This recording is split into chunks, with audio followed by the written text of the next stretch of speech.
제9계명, 특별히 그것이 금하는 죄에 대해서 이렇게 살펴보고 이제 추후로 한 번 더 한 후에 이제 10번째 계명을 보도록 하겠습니다. 거짓 증거하지 말지니라 이렇게 풍성한 내용이 있는 줄 여러분들 잘 모르셨죠? 저도 공부해 나가면서 제 스스로를 참 많이 돌아보게 됩니다.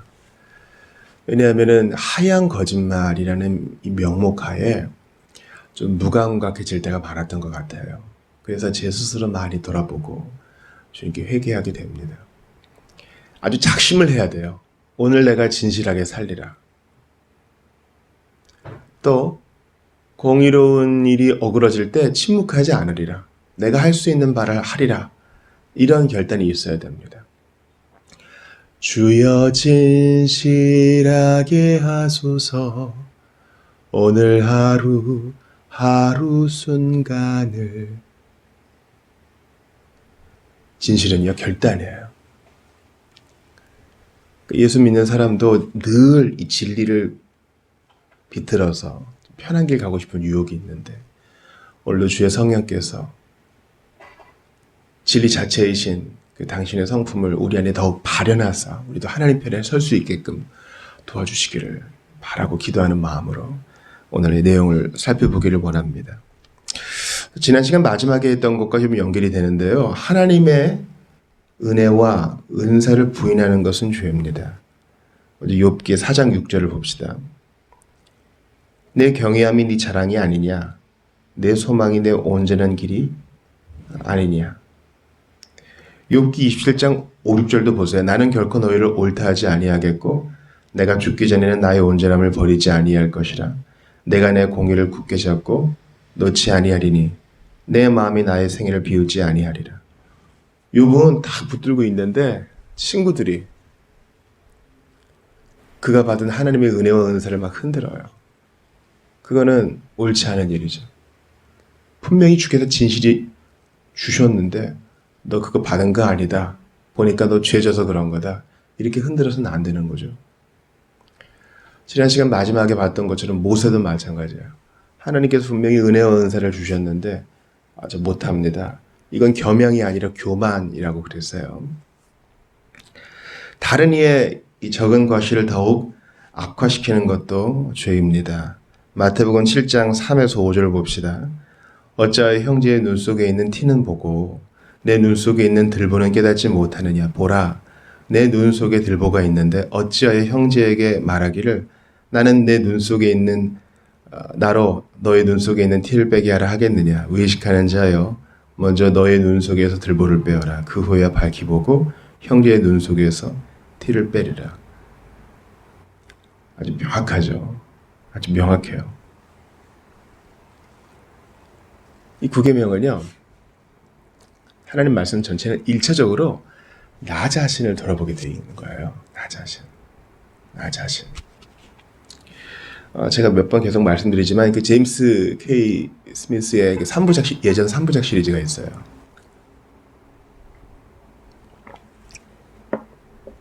하나님을 욕망하고 하나님 나라를 갈망하고 공적 신앙으로 이제 마무리되는 과정에서 이게 다분히 예배와 예전으로 귀결되거든요. 그래서 우리가 하고 있는 우리 자신을 돌아보는 거예요. 우리의 예배와 우리의 예전이 정말 급진적이고 개혁적이라면 이것은 정치적인 색깔을 띠어 우리가 있는 곳에서 사랑으로 순종하고 주를 따름으로 이것은 정치적인 운동과 또 반향을 일으킨다라는 것이 핵심 의제죠. 마찬가지예요.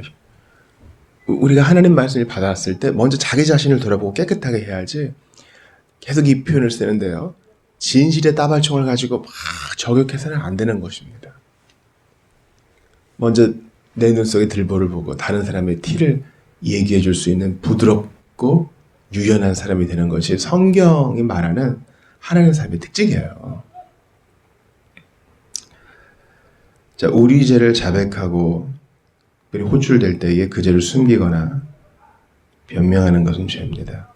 잠언 28장 13절 보세요. 자기 죄를 숨기는 자는 형통하지 못하나 죄를 자복하고 버리는 자는 불쌍히 여김을 받으리라. 여러분, 자기가 지은 죄를 아니라고 부인하는 거. 이건 명백히 거짓말이죠. 근데 우리가 TV 틀면 나오지 않아요. 했는데 안 했다 그래요. 소위 유명하다는 사람들, 정치인들, 연예인들, 사회 저명 인사들이요. 증거가 그 사람이 한 것을 말해주고 있는데 안 했다 그래요. 뭐 재판에서 위증죄도 막 져요. 그리고 소위 전문가라는 사람들이 알려주는 겁니다. 아, 그거는 일단 모른다 하세요. 안 했다 하세요. 이전까지의 통념으로 볼 때 그거는 흠이 되지 않습니다. 아니라 하세요. 그러니까 이게 학습이 되는 거예요. 이게 요리문답처럼 학습이 되는 거예요. 우리 계속 노출되는 것에 학습이 되는 거니까. 아, 그럼 별로 중요한 거 아니구나. 다 그러고 사는 거구나. 아니요. 만약에 어떤 사람이 자기 자신을 증명해야 되는 자리에서, 뭐 청문회 같은 자리에서 카메라가 비추고 있고 실시간 중계가 되고 있을 때 이런 일 했지요? 그럴 때 오리발 내밀지 않고 네, 맞습니다. 제가 그거 했습니다. 변명하지 않고요. 이게 흠결이 된다면 여러분들의 판단에 맡기겠습니다. 내려놓겠습니다. 이게 당당하게 진실을 드러내는 사람이 있다면 얼마나 주의 복음 증거되는데 좋겠으며 얼마나 사회에 건전한 반향을 일으키겠어요. 잠언 30장 20절 봅시다. 음녀의 자치도 그러하니라. 그가 먹고 그의 입을 씻음같이, 그가 먹고 자기 입 씻음같이 말하기를 내가 악을 행하지 아니하였다 하느니라. 이게 우리 사회예요. 먹고 입을 씻어요. 그러나 소용없어요. 묻어있고 냄새 나고 뻔뻔한 거죠. 여러분, 이 뻔뻔함이 우리 사회에 전 세계적으로 만연해 있어요.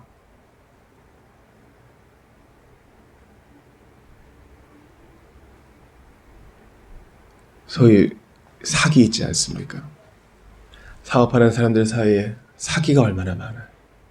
그것 때문에 법정으로 가고 재판을 하고 그것 때문에 편한 마음으로 잠을 자지 못하고. 여러분, 진실의 사람이 돼야 됩니다. 특별히 우리 형제들, 남자들은 좀 커 보이고 싶은 마음이 있거든요. 그래서 허영을 부릴 때가 있어요. 허세를 부릴 때가 있단 말이죠. 난 요만큼 갖고 있는데 이만큼 갖고 있다고 얘기하고 싶은 거예요. 그러나 진실을 마주하세요. 우리 자매들도 마찬가지예요. 죄로 물든 마음에는 허세가 끼어들기 마련이고 은혜가 충만한 마음에는 겸손과 진실만이 있게 마련입니다. 조금 말할 때 부끄러울 수 있어요. 그래도 이건 제가 없는 거고 이건 제가 못하는 겁니다. 이건 제가 그때 잘못한 거 맞습니다. 이걸 인정하는 자세가 정말 중요해요. 네, 맞습니다. 이게 이렇게 어려운 일인지 주께서 우리에게 은혜 주시기를 바랍니다. 창세기 3장 12절 13절 봐요. 아담이 이르되 하나님이 주셔서 나와 함께 있게 하신 여자 그가 그 나무 열매를 내게 주므로 내가 먹었나이다. 여호와 하나님이 여자에게 이르시되 네가 어찌하여 이렇게 하였느냐. 여자가 이르되 뱀이 나를 꿰므로 내가 먹었나이다. 마찬가지죠. 지금 주님께 소환된 거예요. 호출을 받은 거죠. 그때 자기 죄를 숨기거나 약화시키는 거예요. 그대로 보여주기를 싫어하고 포장하는 겁니다. 아담과 하와는 예, 제가 그랬고 잘못했습니다. 이걸 안 해요. 끝내 안 해요. 우리가 이런 얘기 많이 하잖아요. 그렇게 잘못한 사람이 있는데 끝내 잘못했습니다를 안 하고 뻣뻣하게 허리를 세우고 감옥에 가는 그날까지 자기는 깨끗하다고 하는 일들을 우리가 보잖아요. 아담이 그래요. 무슨 말을 붙여요? 나는 원래 그런 사람이 아닌데 당신이 나한테 준 바로 이 여자 때문에 이 여자가 내게 줘서 내가 먹었다. 이걸 붙여요. 말이 길어지는 거예요. 여러분, 저 자신도 얼마나 말이 길어지는지 몰라요. 합리화를 지키는 거예요. 진실의 사람은 그렇지 않아요. 예수님은 차라리 대답을 안 하실지언정 진실을 어그러뜨리지는 않으셨어요. 세상이 있기 전부터 내가 있었다. 아브라함이 있기 전부터 내가 있었다. 아버지와 나는 하나다. 사람들이 돌로 치려 해도 예수님은 물러서지 않아요. 여자도 마찬가지죠. 예, 제가 먹었습니다. 하기보다 말을 붙이죠. 뱀이 나를 꿰어서 어쩔 수 없이 나는 피해자예요. 저는 가해자가 아닙니다. 여러분, 우리가 진실의 사람이 되는 것은요, 복음 전도의 길을 열어요. 예수 믿는 사람이 진실하지 못하고 사기나 치고 거짓말을 하고 다닌다 하는 것은 복음의 길을 막습니다. 창세기 4장 9절도 보세요. 여호와께서 가인에게 이르시되 네 아우 아벨이 어디 있느냐? 그가 이르되 내가 알지 못하나이다. 내가 내 아우를 지키는 자니까. 가인이 거짓말하죠. 주님께 지금 호출되어 신문을 받는데 오히려 반항해요. 제가 무슨 아벨 지킴입니까? 지킴이죠. 형제는 서로 지켜주는 자니까. 게다가 모른대요. 지가 죽여놓고서. 이런 모르쇠.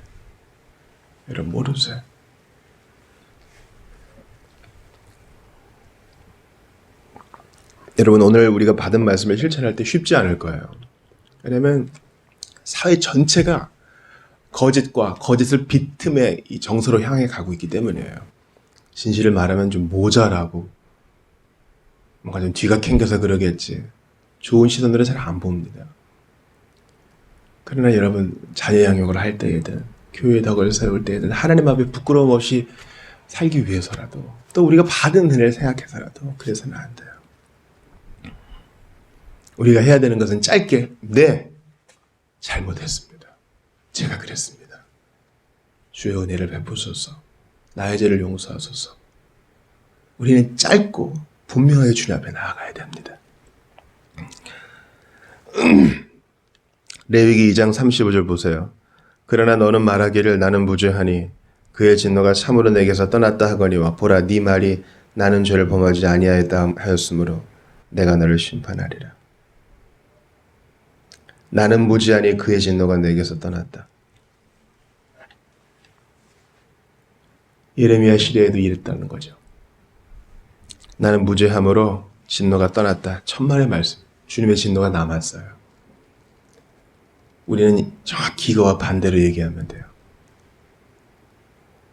저는 죄덩어리이고 지금도 죄를 생각하고 죄를 지으려고 하고 계획이 항시 그러하므로 주여 나를 건지소서. 제게 합당한 것은 주의 진노뿐이오나 그 아들의 보혈로 저를 덮으셨으니 오늘도 주님만 의지하게 하소서. 이게 신자의 태도예요. 이게 우리 진실이라고요. 여러분, 우리가 오늘 그 여는 찬송으로 주님께 귀한 거 드려야 했잖아요. 이제 항목으로 따지면 젊은이 항목이에요. 목사님, 저는 이제 젊은이도 아니고 장년이고 노인이고 그런데 무슨 이런 찬송을 부르십니까? 이렇게 생각하실 분 계셔요. 근데 여러분, 우리가 언제 갈지 모르죠. 언제 주님 앞에 설지 모르죠. 이제 남은 생애를 생각하면 오늘이 제일 젊은 날이에요. 그렇지 않아요? 오늘이 제일 젊은 날이에요. 그럼 바로 이 시간, 바로 이때 나의 가장 젊은 때에 주님 앞에 진실하는 거예요. 하나님 앞에 솔직히 내 죄를 고백하는 거예요. 여러분, 죄를 토설할 때 아주 구체적이어야 돼요. 우리가 하나님께 받은 은혜는 받은 복을 세어보라 그러잖아요. 가정을 주시고 나의 죄를 용서하시고 기회 주시고 좋은 직장, 어떤 문제를 해결해 주시면 하나하나 이렇게 곱씹으면서 감사하잖아요. 우리의 죄도 그래야 돼요. 뭉뚱그려서 하지 말고 내가 이런 좋은 혜택 가운데 있는데도 그런 잘못된 생각을 품었습니다. 그 생각을 품었을 뿐 아니라 이렇게 실천하고 계획했습니다. 내가 또 이렇게 얼버무렸습니다. 이렇게 해야 돼요. 언제요? 바로 지금 가장 젊을 때. 힘써서. 이게 주님을 섬기는 거예요. 주님을 섬긴다 그러고 일을 많이 벌리고 팔을 걷어붙이고 이런저런 활동을 하는 것도 좋아요. 그러나 진실하지 못하면 다 허무해요. 우리는 은혜 받은 죄인으로서 나아가는 거예요. 열왕기하 5장 25절 보세요. 들어가 그의 주인 앞에 서니 엘리사가 이르되 게하시야 네가 어디서 오느냐 하니 대답하되 당신의 종이 아무데도 가지 아니하였나이다 하니라. 나만 고쳐졌는데 엘리사가 아무것도 안 받고 보내죠. 게하시는 탐나요. 거짓말로 해가지고 좀 받아내죠. 근데 하나님의 영이 함께하는 엘리사가 모르겠어요. 하나님이 알게 해주시는 데고. 게하시를 불러서 신문합니다. 그러면 그때라도 아이고 선생님 잘못했습니다. 제가 물질에 눈이 멀어서 기회가 왔을 때 그거 차버리면 안 돼요. 근데 기회가 왔을 때 우리는 참 이게 스타일 구겨지는 거 싫어하거든요. 그래서 거짓말로 탁 포장을 해. 게하시는 증거를 받습니다. 여러분 하나님이 우리에게 기회 줘요. 어떤 기회예요? 회개할 기회, 자백할 기회. 나중에 이제 아이 기르시면 알게 될 수 있어요. 부모는 알아요. 얘가 뭘 잘못했는지 안다고. 근데 바로 혼내지 않고 딱 앉혀놓고 얘기해요. 아이가 스스로 고백할 시간을 주는 거예요. 그때 여러분 내 모습을 봅니다. 내 모습을 본다고요. 아주 어린 아이가 거짓말을 하고 변명을 하고 꾸며대고 남 탓을 할 때 여러분 우셔야 돼요. 이게 인간의 본성이요 내 모습입니다. 이런 죄인을 위해 예수께서 피 흘려 주셨습니다. 이 거짓의 사람들을 위해 주님이 왜 그렇게 사랑을 해주는 거예요? 이건 신비 중에 신비예요. 이런 신비로운 사랑을 받았으니 어찌 거짓을 더 합리화하겠습니까? 남의 약점을 쓸데없이 찾아내는 것도 죄입니다. 창세기 9장 22절 봅시다. 가나안의 아버지 함이 그의 아버지의 하체를 보고 밖으로 나가서 그의 두 형제에게 알리매. 그러니까 함의 잘못은 뭡니까? 이것을 자기 손으로 해결할 수 있는데 굳이 말을 만들어내는 겁니다. 알아? 그거? 그렇게 할 필요가 없어요. 우리 어제도 한담에 대해서 봤는데 남의 얘기는 최소한으로 하는 게 좋습니다. 창세기 잠언 25장 8, 9절도 봅시다. 너는 이웃과 다투거든 변론만 하고 남의 은밀한 일은 누설하지 말라. 듣는 자가 너를 꾸짖을 것이요 또 내게 대한 악평이 내게서 떠나지 아니할까 두려우니라. 다툴 때는 그 의제만 가지고 다투어야지 괜히 은밀한 일, 약점까지 꺼낼 필요는 없어요. 우리가 좀 수세에 몰린다고 생각하면 내가 이 얘기는 안 하려고 그랬는데 옛날에 말이야 이러면서 내가 그거 잘 조용히 넘어가 줬는데 그러면서 은밀하게 그것도 상대방의 약점을 캐는 거죠. 정치인들도 또 사회에서 그러지 않습니까? 지금 요 문제를 해당하는데 갑자기 몇 년 전 문제를 관련도 없는 몇 년 전 문제를 꺼내놓아서 사람을 당황케 하는 겁니다.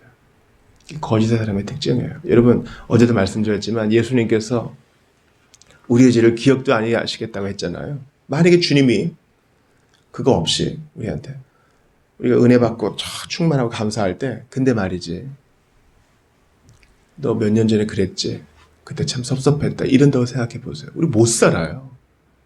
못 산다고요. 또 주님께 어떤 특정한 문제에 대해서 이제 징계를 받아요.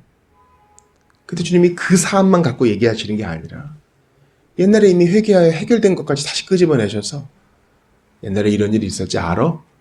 주님이 그런다고 생각해 보세요. 우리는 아마 못 살아요. 못 살 거예요. 하나님도 안 하는 일을 우리가 왜 합니까, 여러분? 특별히 가까운 사이에 싸우실 때 그러시면 안 돼요. 그 의제만 갖고 얘기하는 거예요. 자문의 말씀을 마음에 새기세요. 거짓 소문을 내는 것도 구계명에 위반되는 것입니다. 출애굽기 23장 1절을 봅시다. 너는 거짓된 풍설을 퍼뜨리지 말며 악인과 연합하여 위증하는 증인이 되지 말며. 거짓된 풍설, 위증, 소문 하나님 미워하시는 것이기 때문에 어떤 사람에게 뭔가를 들었어도 그게 사실이 이미 확증될 때까지는 내가 퍼뜨리지 아니하리라. 침대에서도 누설하지 아니하리라. 이런 마음 가지세요. 또한 설사 그것이 진실로 드러났어도 말을 옮기지는 않으리라. 이런 자세를 가져야 돼요. 이건 참 귀한 가르침이에요. 주여 이 말씀을 마음에 새기게 하시고 삶 속에서 적용하게 하소서. 또한 나쁜 소문을 받아들이고 동조하는 것도 죄입니다. 그것을 전하는 사람도 문제예요. 받아들이는 것도 문제예요. 창세기 29장 12절 보세요. 잠언입니다. 잠언 29장. 관원이 거짓말을 들으면 그의 하인들은 다 악하게 되느니라. 관원이 높은 지위에 있는 사람이잖아요. 거짓 풍설을 들어요. 그래, 그럼 사실인지 확인해보자. 이러지 않고 그걸 고지고대로 들으면 다 고생한다는 거예요. 조심해야 돼요. 조심해야 돼요.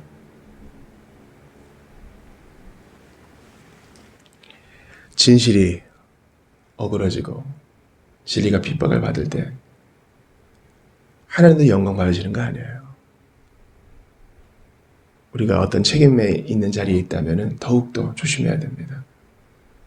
어떤 사람의 얘기만 듣고 하나만 듣고 전체를 파악하는 어리석음을 범하지 않도록 우리 기도합시다. 우리가 신문 하나만 보고 기사 하나만 보고 함부로 평가해서는 안 되듯이 풍문도 마찬가지입니다. 기억하세요. 마지막으로 공정한 변호에 대해서 귀를 막는 것도 죄입니다. 사도행전 7장 56, 57절 봅시다. 말하되 보라 하늘이 열리고 인자가 하나님 우편에서 서신 것을 보노라 하는데 그들이 큰 소리를 지르며 귀를 막고 일제히 그에게 달려들어. 스데반이 하는 얘기는 다 옳은 거예요. 이스라엘 역사를 정확하게 개관했는데 듣는 사람들은 그냥 그게 싫은 거예요. 진실이 싫은 거예요. 자기 손으로 피 묻혀 예수를 죽인 거, 예수를 영접하지 않은 거, 그런 진실을 맞닥뜨리기 싫은 거예요. 그래서 또 피를 묻혀요. 그러므로 아프더라도 진실에는 귀를 열어야 됩니다. 마지막으로 욥기 31장 13, 14절 봅시다. 만일 남종이나 여종이 나와 더불어 쟁론할 때에 내가 그의 권리를 저버렸다면 하나님이 일어나실 때에 내가 어떻게 하겠느냐? 하나님이 심판하실 때에 내가 무엇이라 대답하겠느냐? 남종이라 여종이라 하여도 쟁론할 때 귀를 닫지 말고 들어줘야 돼요. 여러분들이 사장님이고 여러분들이 밑에 사람들을 거느리고 있다면 공정한 얘기에 대해서는 귀를 열어야 됩니다. 어디 나한테 월급 받는 사람이 그런 얘기를 하느냐 그렇게 접근할 것이 아닙니다. 이건 교회도 마찬가지입니다. 직분과 상관없이 우리는 다 같은 형제와 자매이니 공정한 얘기에는 귀를 열어야 돼요. 가슴이 아프다 해도 진실을 직면하는 것은 항상 쉬운 것만은 아니거든요. 우리 중에 진실을 드러나게 해주어서 직면하게 해주는 고마운 사람이 있다면 감사함으로 받읍시다. 기억하세요. 오늘이 진실되게 살 가장 젊은 날이에요. 오늘 열정을 다해 주님을 섬깁시다. 어떻게 섬겨요? 거짓된 풍문은 듣지도 않고 전하지도 않으며 하나님 편에 서고 주님의 은혜와 은사를 저버리지 않으며 정직하게 죄를 자백하고 꾸미지 않는 우리 모두가 되실 수 있기를 바랍니다. 우리 하나님은 진실하신 분이세요. 신실하시고 진실하신 분이세요. 그 주님의 성품을 닮아갑시다. 우리 예수님은 진실의 하나님이세요. 우리의 진실은 뭐예요? 저주받을 죄인이에요. 그러나 예수께서 인정해 주시는 진실은 뭐예요? 너는 사랑받는 주의 자녀다. 너는 나의 것이다.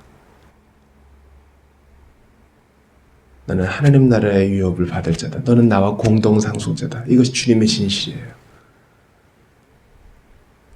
이렇게 우리를 진실되게 대하신 예수님 앞에 서시는 우리 모두가 되실 수 있기를 주 이름으로 축원합니다.